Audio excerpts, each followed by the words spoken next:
ஹரே ராமா ஹரே கிருஷ்ணா. கற்பூர காலை வணக்கம். இன்று நாம் காணவிருக்கும் ஸ்லோகம், பாடல், ஆன்மீக கதை வழங்குபவர்கள் பாஸ்கரா கற்பூரம். பூஜைக்கென்றே புத்தது பரிசுத்தமான பாஸ்கரா கற்பூரம் மற்றும் சாம்பிராணி வகைகள், சேலம். இன்றைய ஸ்லோகம்: ஆதித்யாய சோமாய மங்களாய புதாய ச குரு சுக்ர சனிப்யஸ்ச ராஹவே கேதவே நமஹ. இன்றைய பாடல்: மயில் மீது விரைந்தோடி வா,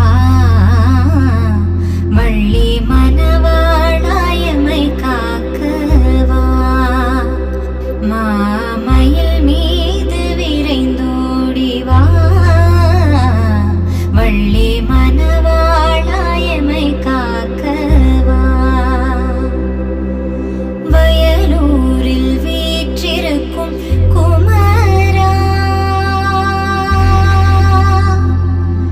குமரா,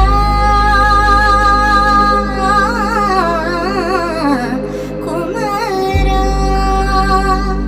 வயலூரில் வீற்றிருக்கும் குமரா, குருபரா வரமொன்று தருவாய். மால் மருகா வேல் முருகா, மாமயில் மீது விரைந்தோடி வா,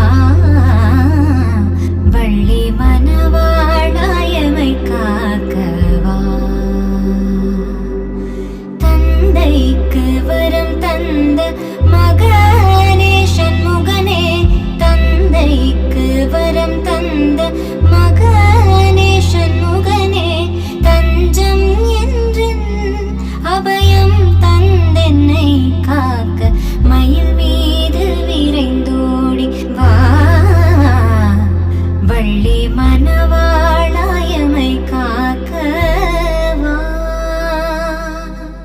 இன்றைய ஆன்மீக கதை. ஹரே ராமா ஹரே கிருஷ்ணா. இன்று நாம் காணவிருக்கும் ஆன்மீக கதை இதுவும் கடந்து போகும். ஒரு ஊர்ல ஒரு ஆசிரமத்துல ஒரு குரு வாழ்ந்து வந்தாரு. அந்த குரு கிட்ட ஒரு மனுஷன் போய், குருவே, எனக்கு ரொம்ப கஷ்டமா இருக்கு, என்னோட வாழ்க்கையில சந்தோஷப்படுற மாதிரி எதுவுமே இல்லை, நான் என்னதான் பண்ணுவேன், சந்தோஷத்தை நான் எங்க தான் தேடுவேன் அப்படின்னு சொன்னாரு. உடனே அந்த குரு, சரிப்பா, நான் ஒரு பாதையில உன்னை அனுப்புறேன், அந்த பாதையில போய் அந்த பாதையில உனக்கு என்ன பிடிச்சிருந்தது அப்படின்றத பார்த்துட்டு வந்து சொல்லு அப்படின்னு சொல்றாரு. அந்த மனுஷனும், சரி குருவே, எந்த பாதையில போய் பார்க்கணும் அப்படின்னு கேட்டு அந்த பாதை வழியா நடந்து போறாரு. அந்த பாதை வழியாக நடந்து போகும்போது அவனுக்கு அந்த பாதையில் இருக்கிறது எதுவுமே பிடிக்கல. நேராக குரு கிட்ட வந்து, குருவே, நீங்கள் சொன்ன பாதையில் நான் போனேன், ஆனால் எனக்கு அங்கே எதுவுமே பிடிக்கல அப்படின்னு சொல்கிறாரு. சரிப்பா, நீ போன பாதையில் என்னென்னலாம் நீ பார்த்த அப்படின்னு கேட்டார். உடனே அந்த மனுஷன், நான் அந்த பாதையில் முதல்ல போன உடனே நிறைய கம்பளி பூச்சி இருந்துச்சு, அதை பார்க்கவே அருவருப்பாக இருந்துச்சு. அதுக்கப்புறமா இன்னும் கொஞ்சம் தூரம் போகும்போது இந்த பக்கமும் அந்த பக்கமும் நிறைய கலங்கி போன சேத்து தண்ணி இருந்துச்சு, அதுவும் பார்க்கறதுக்கு சந்தோஷமாவே இல்லை.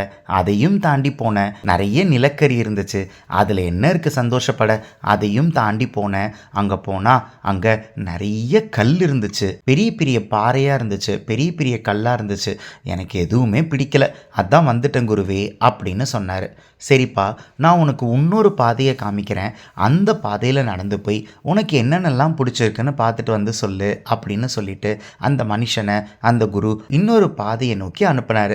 அந்த மனுஷனும் அந்த 2வது பாதை வழியாக போயிட்டு குரு கிட்ட வந்து, குருவே, எனக்கு ரொம்ப சந்தோஷமாக இருக்குது, நீங்கள் அமிச்ச பாதையில் எனக்கு நிறைய விஷயங்கள் பிடிச்சிருந்தது அப்படின்னு சொன்னார். அப்படியாப்பா, இந்த பாதையில் உனக்கு என்ன பிடிச்சிருந்தது அப்படின்னு கேட்கும்போது, நான் முதல்ல போனேன், அந்த இடத்துல நிறைய பட்டாம்பூச்சிகள் இருந்துச்சு, பார்க்கவே ரொம்ப சந்தோஷமாக இருந்துச்சு.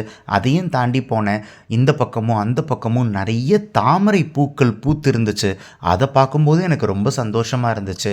அதை தாண்டி போனேன், அதை தாண்டி போனால் இந்த பக்கமும் அந்த பக்கமும் நிறைய வைரங்கள் இருந்துச்சு, அதை பார்க்க ரொம்ப ரொம்ப சந்தோஷமாயிட்டேன்.